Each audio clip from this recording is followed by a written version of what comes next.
찬송가 420장입니다. 찬송가 420장입니다. 너 성결케 위해 늘 기도하며 너 주 안에 있어 늘 성경 보고 온 형제들 함께 늘 사귀면서 일하기 전마다 너 기도하라. 너 성결케 위해 내 머리 숙여 저 은밀히 계신 내 주께 빌라. 주 사귀어 살며 주 닮으리니 널 보는 이마다 주 생각하리.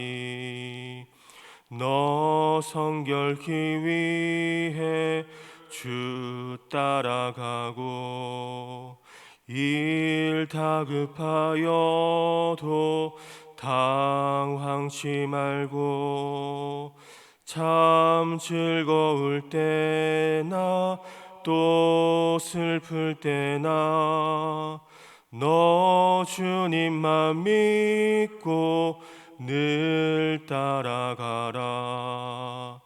너 성결케 위해 늘 기도하며 내 소원을 주께 다 맡기어라.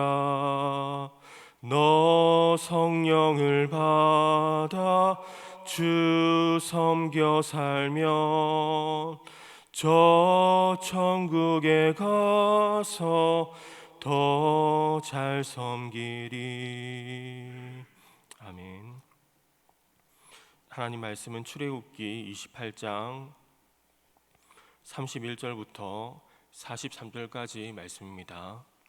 출애굽기 28장 31절부터 43절까지 말씀 교독하시고 마지막 절을 같이 읽겠습니다.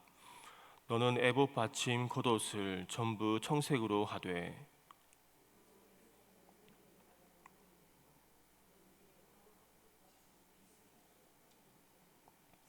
그 옷 가장자리로 돌아가며 청색, 자색, 홍색 실로 성류를 수놓고 금방울을 간격을 두어 달되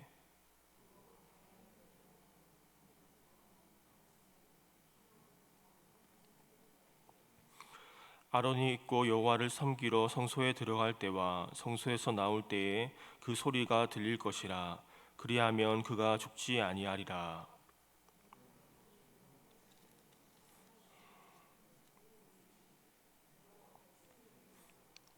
그 패를 청색끈으로 관 위에 매되 곧 관 전면에 있게 하라.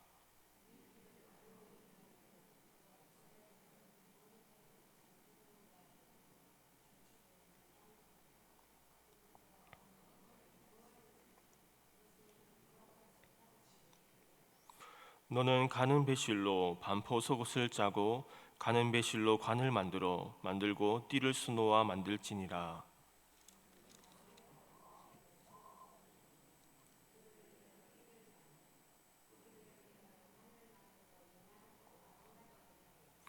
너는 그것들로 내 형 아론과 그와 함께한 그의 아들들에게 입히고 그들에게 기름을 부어 위임하고 거룩하게 하여 그들이 제사장 직분을 내게 행하게 할지며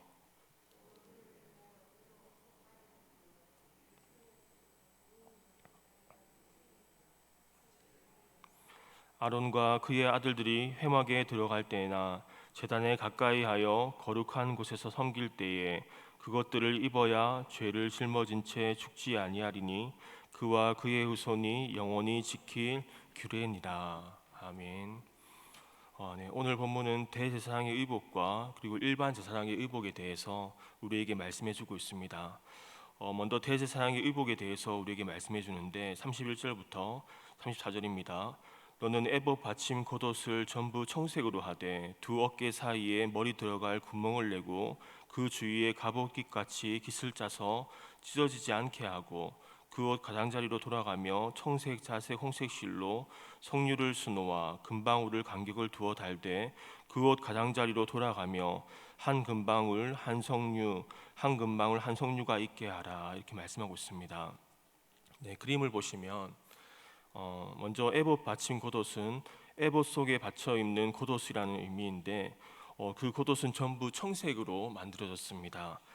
청색은 정결함을 상징하는 것으로 이 겉옷은 하나의 통으로 짜여졌습니다. 청색은 하늘과 같은 색으로 영적으로 하나님이 계시고 구원받을 성도들이 장차 들어가게 될 천국을 상징합니다. 이것은 우리에게 교훈을 주는데 대제사장은 하늘의 신령한 은혜를 사모하는 자여야 되고 또 대제사장 권세는 하나님으로부터 주어진 것을 암시하여 주는 것입니다. 그리고 목 주변에는 갑옷깃같이 짜서 찢어지지 않게 하였는데 그 당시 갑옷을 만들 때에 목 주위의 테두리를 이중위로 겹쳐서 옷을 입고 벗을 때에 그 부위가 찢어지지 않도록 특별히 주의를 기울여 만들었던 것을 우리는 알 수 있습니다. 그리고 그 옷 가장자리로 돌아가면서 청색, 자색, 홍색 실로 이 석류 모양을 만들고 술을 놓아서 이 돌아가면서 한 금방울, 한 석류, 한 금방울, 한 석류 이렇게 있게 하였습니다. 석류를 의미하는 것은 석류라는 단어는 리보네라는 단어인데 이 원형은 이제 원래 높이다 그리고 올리다라는 뜻이 있고 대제사장이 이스라엘 백성들을 위해 중보하는 사역 자체가 하나님을 높이고 하나님을 영화롭게 하는 것을 깨닫게 하기 위함이고 또한 성령은 피곤한 자에게 활력을 주는 약지로 쓰였는데 이 대제사장의 사역이 영적으로 피곤한 자에게 활력을 불어넣어 주는 것을 보여주기도 하고 성령은 열매가 진하고 아름다운 향기가 났는데 이 하나님의 백성답게 아름답고 향기 나는 삶을 살도록 교훈을 주는 것도 있습니다. 석류와 함께 에봇 받침 겉옷의 가장자리에는 이 금방울이 달려 있었는데 이 방울 소리를 통해 성소 안에서 섬기는 대제사장이 죽었는지 살았는지를 확인할 수가 있었습니다. 35절입니다. 아론이 입고 여호와를 섬기러 성소에 들어갈 때와 성소에서 나올 때에 그 소리가 들릴 것이라. 그리하면 그가 죽지 아니하리라. 하나님께서 겉옷 밑에 금방울을 달게 하셨는데 이것은 의미가 있습니다. 먼저는 대제사장이 성소 안에서 임무를 수행할 때에 이 울리는 방울 소리를 듣게 하므로 이 거룩하신 하나님 앞에 한순간이라도 흐트러지지 않도록 하기 위함이었고 이 다음으로 성소 밖에서 방울 소리 듣는 백성들로 하여금 이 그만큼 거룩하신 하나님을 인식하기 위하여서 그들이 하나님 앞에서 어떻게 살아야 하는지 깨달을 수 있도록 하였습니다. 이처럼 금방울은 대제사장이나 백성들로 하여금 하나님 앞에 거룩하고 경건한 삶과 자세를 유지하게 만들어 주었습니다. 고린도후서 7장 1절 말씀 이렇게 말씀합니다. 그런즉 사랑하는 자들아 이 약속을 가진 우리는 하나님을 두려워하는 가운데에서 거룩함을 온전히 이루어 육과 영의 온갖 더러운 곳에서 자신을 깨끗하게 하자. 하나님께 예배하는 자의 모습은 이러해야 됩니다. 그런 예배자의 모습을 하나님을 받으시는 겁니다. 그래서 36절 말씀 이렇게 말씀하는데 너는 또 순금으로 패를 만들어 도장을 새기는 법으로 그 위에 새기되 여호와께 성결이라 하고. 네, 다음 그림을 보시면 대제사장이 입는 전반적인 옷에 대해서 나오는데 대제사장이 쓰는 관이 나오고 그 앞에 성패의 여호와께 성결이라고 하였습니다. 여호와께 성결이라는 말은 여호와를 향해 구별됨 혹은 여호와를 향한 거룩을 의미하는데 이는 대제사장이 이마에 부착된 금패에 새겨진 글귀입니다. 대제사장이나 이스라엘 백성들이 거룩하고 경건한 삶을 살아야 하는 대상이 바로 하나님이라는 사실을 우리에게 교훈해 주고 있습니다. 대제사장이나 이스라엘 백성들이 거룩하게 살아야 하는 것은 개인적인 것이 아니라 하나님을 위한 것임을 가르쳐 줍니다. 성도들이 세상에서 정결하고 거룩하게 살아야 하는 것은 이 사람들에게 잘 보이기 위한 것이 아니라 그것이 하나님을 기쁘시게 하기 위한 것입니다. 신약 시대에 와서 우리는 왕 같은 제사장으로 우리도 또한 하나님 앞에 이 구별된 삶을 살아야 되는데 하나님의 자녀로서 구별되고 더 거룩한 삶을 살 때에 우리를 통해 더 큰 은혜가 흘러가게 되고 더 많은 능력을 우리는 보게 될 것입니다. 그것이 하나님을 기쁘시게 해드린다는 것을 우리는 알 때에 우리는 마땅히 거룩한 삶을 살아야 됩니다. 구약의 대제사장은 신약의 예수 그리스도의 구속 사역을 보여주기도 하였습니다. 38절입니다. 이 패를 아론의 이마에 두어 그가 이스라엘 자손이 거룩하게 드리는 성물과 관련된 제책을 담당하게 하라. 그 패가 아론의 이마에 늘 있으므로 그 성물을 여호와께서 받으시게 되리라. 대제사장은 이스라엘 백성들의 죄에 대하여 하나님 앞에 용서를 비는 속죄 사역을 감당했습니다. 구약 시대의 대제사장은 세상 죄를 짊어지고 가는 이제 십자가를 지심으로 이 사죄의 은총을 베푸신 예수 그리스도의 사역을 예표하기도 하였습니다. 그리고 40절부터 43절은 일반 제사장의 옷에 대해서 말씀하고 있습니다. 우리 그림을 보면 흰 옷이 이제 일반 제사장의 옷이고 화려한 오른쪽에 청색 옷이 대제사장의 옷이었습니다. 일반 제사장의 복장은 대제사장에 비해서 화려하지 않았고 비교적 단순했습니다. 일반 제사장의 옷은 반포 속옷과 띠와 관이 고작이었습니다. 39절인데 너는 가는 배실로 반포 속옷을 짜고 가는 배실로 관을 만들고 띠를 수놓아 만들지니라. 여기서 반포 속옷은 이제 안에 속옷이 아니라 제일 겉에 있는 옷을 반포 속옷이라고 표현하고 있습니다. 반포 속옷으로 관으로 띠를 만들어 그들을 영화롭게 하고 아름답게 하리라고 말하고 있는데 직역하면은 영광을 위하여 그리고 아름다움을 위하여란 말로 제사장의 의복 역시 이제 대제사장과 마찬가지로 제사장을 지극히 존귀하고 아름답게 보이도록 제작하였습니다. 그러나 아름다운 색실과 금실들, 흉패에 사용된 12개의 화려한 보석들이나 대제사장의 옷에 비하면은 단순하였고 인간적인 눈으로 보았을 때 용화롭지도 아름답지도 않았습니다. 그럼에도 불구하고 흰색 세마포로 짜여진 제사장의 의복이 지극히 아름답고 영화롭다고 한 이유는 흰색 세마포가 하나님 앞에서 이 거룩과 성결을 상징적으로 의미하기 때문입니다. 이를 통해 거룩하고 성결한 삶은 하나님 앞에 아름답고 영화로운 것이라는 것을 우리는 알 수 있습니다. 신약 시대의 성도들을 가리켜 왕 같은 제사장들이 말씀하는데 이 구약 시대의 제사장들이 영화롭고 아름다웠듯이 우리 성도들도 영화롭고 아름다운 존재입니다. 우리는 구약의 제사장처럼 눈에 보이는 의복을 입지는 않았지만 우리는 영적으로 영화롭고 아름다운 옷을 입고 있는 제사장인 것입니다. 하나님께서 제사장들 세우신 목적을 보면 41절에 제사장 직분을 내게 행하게 할지며라는 말씀이 있습니다. 하나님께서는 당신의 일을 하도록 제사장들 세우신 것인데 그것을 위해서 제사장들 영화롭게 하시고 아름답게 구별한 것입니다. 제사장들이 그래서 하나님의 일을 할 때에 그들이 영화롭고 빛나는 것처럼 우리도 하나님을 섬기는 일에 최선을 다할 때에 영화로움과 아름다움을 바라게 될 것입니다. 그리고 제사장들에게 기름을 부어 위임하고 거룩하게 행하여 일을 하게 하였습니다. 기름을 부어라는 의미는 기름을 바르다라는 의미이고 기름 부음 받은 자라는 메시아라는 뜻이 단어가 이제 여기서 나왔습니다. 본문은 아론의 아들들에게 기름을 부어 제사장 직분을 수행하게 하라고 말하고 있는데 여기서 위임하고에 해당하는 단어는 말레라는 단어입니다. 이 단어는 영혼을 만족시키다, 직무를 철저하게 수행하다라는 의미를 가지고 있는데 그래서 그 의미는 하나님께서 세우신 일꾼이 갖추어야 할 두 가지 자세를 가르쳐 줍니다. 첫 번째는 사람들의 영혼에 만족을 주어야 한다는 사실과 두 번째는 자신에게 맡겨진 사명에 최선을 다해야 한다는 사실을 알려줍니다. 이렇게 볼 때에 죄인들을 구원하여 우리 영혼에 참 만족을 주시고 뿐만 아니라 십자가에 달려 죽기까지 충성하신 이 예수 그리스도야말로 하나님의 기름 부음 받은 자로서 자신의 직무에 최선을 다한 최고의 모델이라고 할 수 있습니다. 그렇게 하나님의 직무를 잘 수행하기 위해 우리는 기름 부음을 받아야 됩니다. 구약 시대의 기름을 붓는 행위는 하나님의 소유로 거룩히 구별한다는 의미가 있었습니다. 열왕기상 19장 16절 말씀 이렇게 말씀하는데 너는 또 니띠의 아들 예후에게 기름을 부어 이스라엘의 왕이 되게 하고 또 아벨무올라의 사밧의 아들 엘리사에게 기름을 부어 너를 대신하여 선지자가 되게 하라. 기름 부음을 받은 뒤에야 하나님의 직무를 잘 감당할 수 있었습니다. 또한 성막을 완성한 후에도 성막 본체와 성막의 각종 기구들에게 기름을 발랐습니다. 출애굽기 40장 9절 10절 말씀입니다. 또 관유를 가져다가 성막과 그 안에 있는 모든 것에 발라 그것과 그 모든 기구를 거룩하게 하라. 그것이 거룩하리라. 너는 또 번제단과 그 모든 기구에 발라 그 안을 거룩하게 하라. 그 제단이 지극히 거룩하리라.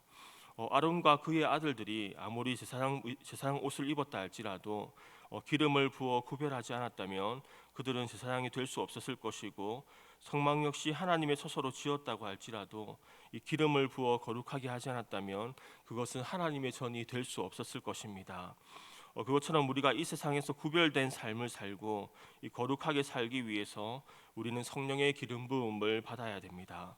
성령으로 세례를 받아야 되는데 베드로가 성령으로 세례를 받기 전에 하나님의 일을 감당할 수가 없었습니다. 그러나 그가 성령으로 세례를 받고 이 담대한 하나님의 사람으로 변화되어서 하나님은 그를 통해 놀라운 일들을 행하시는 것을 보게 됩니다.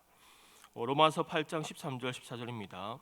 너희가 육신대로 살면 반드시 죽을 것이로되 영으로서 몸의 행실을 죽이면 살리니 무릇 하나님의 영으로 인도함을 받는 사람은 곧 하나님의 아들이라. 우리가 성령의 세례를 사모하고 성령의 인도하심을 따라서 살아가는 우리 모두가 될 수 있기를 바랍니다. 우리가 잘 아는 말씀 중에 술 취하지 말라 이는 방탕한 것이니 오직 성령으로 충만함을 받으라라는 말씀이 있습니다. 이것은 현재형이며 계속적으로 일어나야 하는 사건입니다. 우리 모두 성령의 충만함이 있기를 원합니다. 우리가 여호와께 성결하기를 원하는데 우리가 거룩해지는 만큼 우리의 삶을 통해 하나님의 은혜는 더욱더 많이 흘러가게 됩니다. 찰스 핀이라는 사람이 있는데 이 사람은 하나님과 깊이 교제한 사람이었습니다. 찰스 피니가 우연히 한 공장을 지나가다가 일하던 공장 직원이 찰스 피니를 보고 주님의 임재를 느껴 울기 시작했고, 무슨 일인지 다른 직원들이 몰려오다가 주님의 임재로 인해 모두 울기 시작하여 공장의 전 직원이 그날 주님을 영접한 일은 유명한 일입니다. 너무나 부러운 일이 아닌지 모르겠습니다. 우리를 통해 주님의 거룩함이 드러나길 원합니다. 우리가 가는 곳에 아무런 말도 하지 않아도 이 하나님의 빛으로 인해서 어두움이 떠나가는 역사가 있기를 바랍니다. 일어나라 빛을 발하라 하나님의 영광이 내 위에 임하였으니란 말씀처럼 이 숨길래야 숨길 수 없는 하나님의 영광의 빛이 우리 개인과 가정과 교회에 충만하기를 주님의 이름으로 축원합니다. 기도하겠습니다. 지금도 살아계신 하나님은 우리가 세상과 구별된 삶을 살기 원합니다. 여호와께 성결이라는 것을 우리가 늘 기억하게 하시고 그것이 사람에게 하는 것이 아니라 하나님께 하는 것임을 알고 늘 하나님 앞에서 삶을 살아가는 우리 모두가 되게 하여 주옵소서. 우리에게 맡겨주신 직무를 충실히 이행할 수 있도록 우리 모두에게 머리부터 발끝까지 성령의 기름을 부어주시고 그 은혜가 주변으로 넘쳐 흐르게 하여 주옵소서. 우리의 삶이 거룩한 삶이 되게 하시고 거룩한 영적인 예배가 되게 하여 주옵소서. 오늘 거룩한 주일 이 땅에 수많은 예배들이 있습니다. 하나님이 기쁘게 받으신 예배가 되게 하시고 주님을 경외하며 주님을 두렵고 떨림으로 섬기며 주님과의 만남이 있는 예배 되게 하여 주옵소서.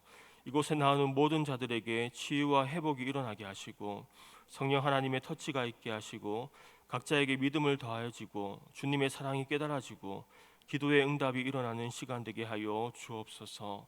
한 마음과 한 뜻을 주시고 각자에게 말씀하는 시간이 되게 하시고 우리를 주님의 승리로 인도하여 주옵소서. 이곳에 하나님을 예배하는 예배자들이 많이 일어나서 이 다윗의 장막과 같이 하나님의 영광이 늘 머물러 있는 하나님의 시선과 마음이 늘 머물러 있는 성전 되게 하여 주옵소서. 감사드리며 살아계신 예수님의 이름으로 기도드립니다. 아멘. 하늘에 계신 우리 아버지, 아버지의 이름을 거룩하게 하시며 아버지의 나라가 오게 하시며 아버지의 뜻이 하늘에서와 같이 땅에서도 이루어지게 하소서. 오늘 우리에게 일용할 양식을 주시고 우리가 우리에게 잘못한 사람을 용서하여 준 것 같이 우리 죄를 용서하여 주시고 우리를 시험에 빠지지 않게 하시고 악에서 구하소서. 나라와 권능과 영광이 영원히 아버지의 것입니다. 아멘.